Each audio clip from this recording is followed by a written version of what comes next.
This video is sponsored by Squarespace. 16 years ago, on April the 20th, 2008, the user VideoGameAF uploaded a YouTube video titled Future Gen Consoles, Wii 2, PS4, Xbox 720, with a description that read, "Cool pictures I found, please subscribe or comment."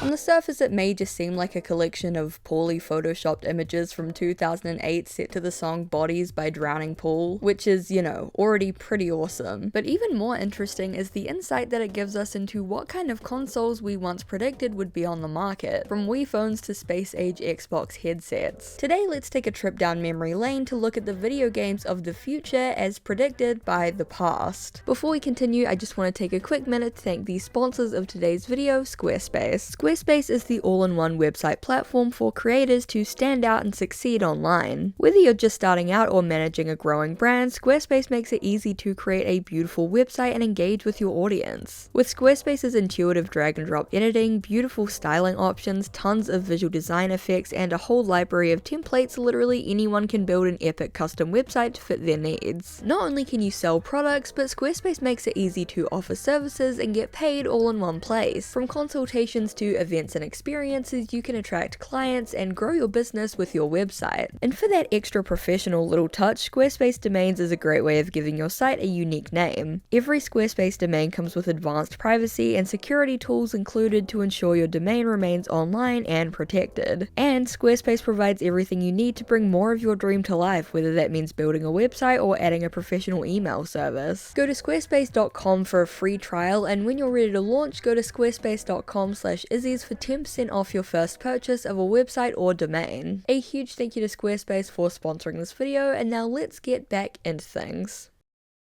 Future Gen Consoles Wii 2, PS4, Xbox 720 has over 16 million views and 1 million likes and still has an active comment section. It was created by the channel VideoGameAF, real name Christian Graham, who was presumably a child when he created the video. According to an update that he left in the description, he is now a software engineer and producer on Fortnite. And somehow all of the stuff that we talk about in this video will eventually loop back around to Fortnite, so keep that in mind. I can't play many clips of the video due to the beautiful choice in copyrighted music, but let's take a look at the video in full and unpack all the devices that are shown. We start off with the Apple iPhone 2, which is basically an iPod Nano with a slide-out phone. Today pretty much all phones are touchscreen, but back in the 2000s there were all kinds of gimmicks. Flip phones, phones with slide-out keyboards, phones with circular displays, and my first phone, which I couldn't find an image of but looked kind of like this. Bright pink with a full QWERTY keyboard and the absolute tiniest buttons known to man. So it makes sense that this futuristic phone was predicted to have a silly keyboard gimmick rather than the more modern and common touchscreens that we see today. But there's absolutely no such rational explanation for the next device, the iBox, which is presumably meant to be an Apple gaming console based on the translucent blue plastic shell of the original iMac. It does pose an interesting question of what it would have been like if the 1995 Apple Pippin didn't bomb. We could have been living in a world where the console wars was PlayStation vs Pippin. The image for the quote-unquote new iPod is so crunchy you can barely make out what it's meant to be, but I think it's meant to be like an iPod Shuffle that has a pull-out screen in between the two halves. Again, this was the era of the gimmick screen/keyboard, so no surprises here. A little more surprising is the next device shown off in the video, the Nintendo Wii Phone, which again is so crunchy that it's like looking at the memory of a picture that you vaguely remember seeing, but thankfully there are more HD versions available online. The Wii Phone is essentially a wider Wiimote with a screen and a number pad so you can take calls while gaming. A revolutionary concept to be sure, though easily mistaken for a heat pump remote. Next up is the Nintendo DS Closed and Nintendo DS Open, which interestingly enough actually kinda looks like the Nintendo Switch if you take away the goofy top screen. Now the Nintendo On is interesting. Believe it or not, this giant VR-like helmet was a legitimate hoax that was spread during the early days before the Wii was released. Photoshopped images show Shigeru Miyamoto wearing it, and there were supposed leaks that mentioned Mario-themed skins for the device. The Game Boy Omega still sparks conversation on Twitter, as shown here in 2021 and here in 2023. The GameCube Portable is just a whole mess. Despite being quote-unquote portable, it's clearly the size of a small laptop, and instead of downsizing the CDs that go into the machine, they make the screen smaller. And now comes the titular Xbox 720. If you thought the Xbox 360 was awesome, take that amount of awesomeness and literally double it. How is it supposed to work? Where do you put the game discs? Where are all the buttons? Good questions. There's also the Xbox 360 Portable, which is far from the most ridiculous console on this list. I mean, yeah, if you were a kid who was a fan of Xbox and also the Nintendo DS, I'm sure it was fun to imagine a future in which you could play COD on the go. Interestingly enough, Microsoft recently announced that they're actually planning to release a handheld Xbox console, but it's in the very early stages and is expected to be several years away. There are several PS4 predictions in this video, which aren't that far off what the PS4 actually ended up looking like. Am I crazy for thinking that this one looks kind of like the PS5 when it's turned sideways? I got to the funny PS4 controller part of the research document, and my researcher Hannah just put, "That is funny."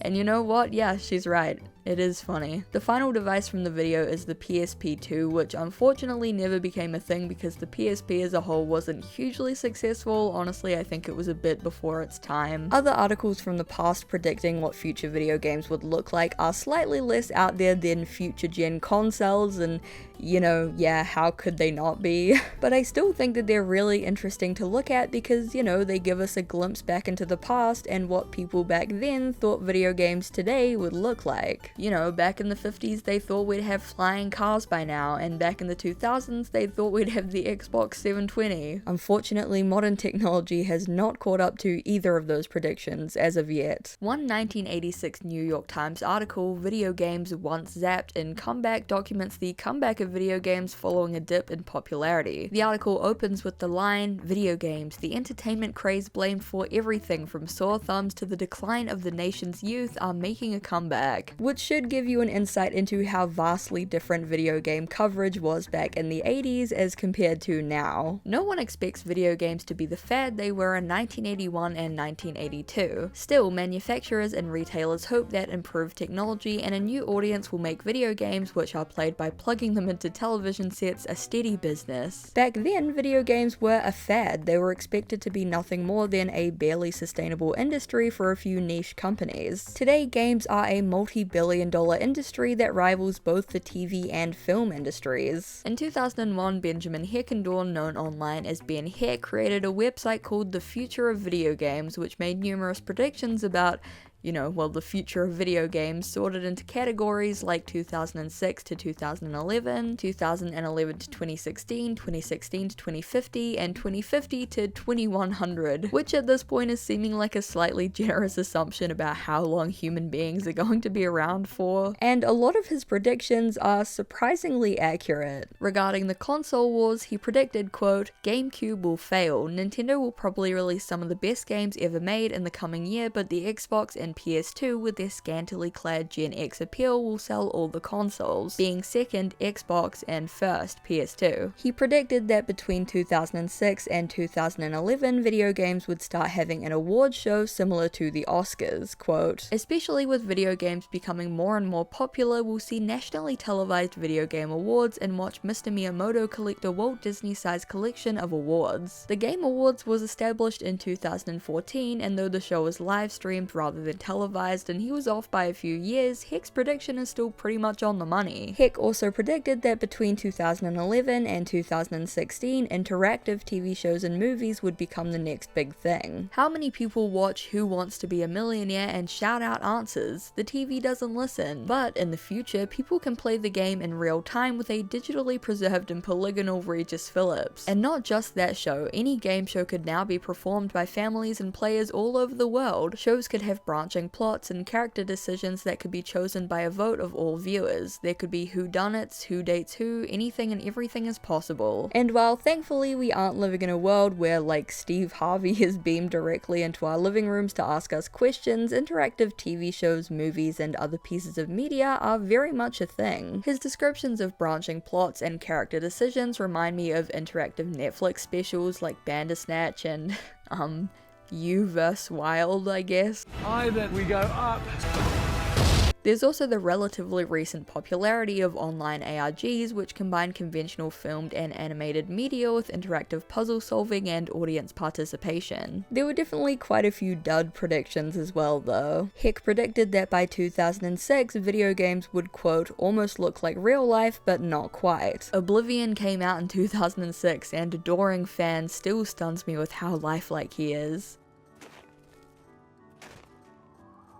Heck also wrote that families that sit around a TV like a bunch of zombies watching bad TV because nothing else is on will in the future get to be involved in multiplayer online interactive gaming, which is a hilariously optimistic take. You know, nowadays everyone just sits on their phones or plays handheld consoles, you know, like the Wii Phone or the Game Boy Omega. PBS, which I'm informed was a huge part of many people's childhoods, but since I'm from New Zealand I hold no love or nostalgia for, created a whole website about gaming in 2004. Video games? That's what spotty teen males wearing black t-shirts do in the basement, right? It's kind of hilarious that despite all of the progress that games have made in the decades since this article, this kinda still continues to be the stereotype of a gamer. You know, just replace wearing black shirts with being a Redditor. Some things never change. Gamers will always be oppressed. There's also a great page of the best and worst games according to quote-unquote notable gamers. Shout out to Megan Geyser for putting both Nancy Drew Danger on Deception Island and Dance Dance Revolution on her list, and a massive fuck you to Duan Pemberton for putting any of the Sims games on his worst games list. Also, I love that they put Ralph Baer on the list, but he's 82 and was like, I don't play that shit anymore, and he just sent a list from his 11-year-old grandson. Number 1 best game? Tony Hawk's Underground. Number 1 worst game?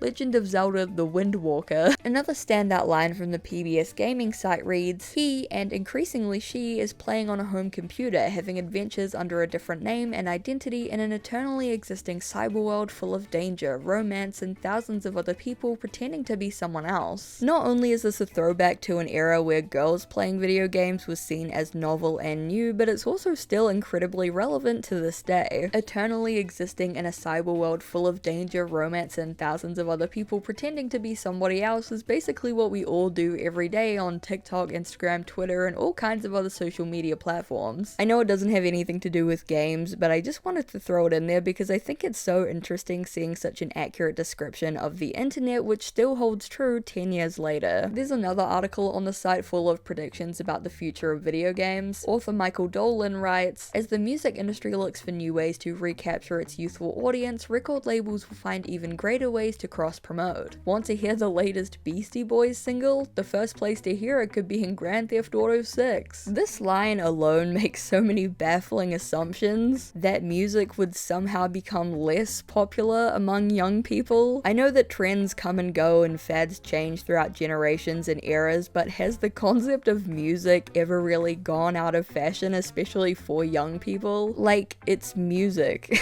Another assumption here that I really like is that the Beastie Boys would still be a thing. To give Michael Dolan some credit, even though artists aren't exactly putting their unreleased tracks into games yet, Diablo 4. And you're not. there is a growing trend of cross-promotion between games and music, most notably in Fortnite. I told you that we'd come back to Fortnite. The game has collaborated with so many artists, from Ariana Grande to Lady Gaga to Eminem, allowing players to get kills as their favorite singer and emote to their music. What a world we live in. The next line in the article actually predicts that games will host must-see events in order to draw millions of players, and Fortnite has also hosted virtual concerts for artists like Travis Scott and Marshmello, which thousands of players attended. The article makes some other pretty safe predictions, like a rise in product placement and games companies working with brands, which is very much a thing, mainly in the form of collaborations and special item and event drops sponsored by real-world companies. One really interesting prediction prediction reads, perhaps you'll be able to participate in an online amateur talent contest where the winner becomes an overnight sensation like American Idol. And while there definitely are a few multiplayer talent show-esque games online, I think that this speaks more to the voyeurism of social media in general. In today's age, anyone can become an overnight sensation from their music being used on TikTok, or a dumb tweet that goes viral, or someone filming them without their knowledge and posting it online. For better or for worse, it's easier than ever to get your 5 minutes of fame and become the internet's new plaything, at least until they move on to something else. In conclusion,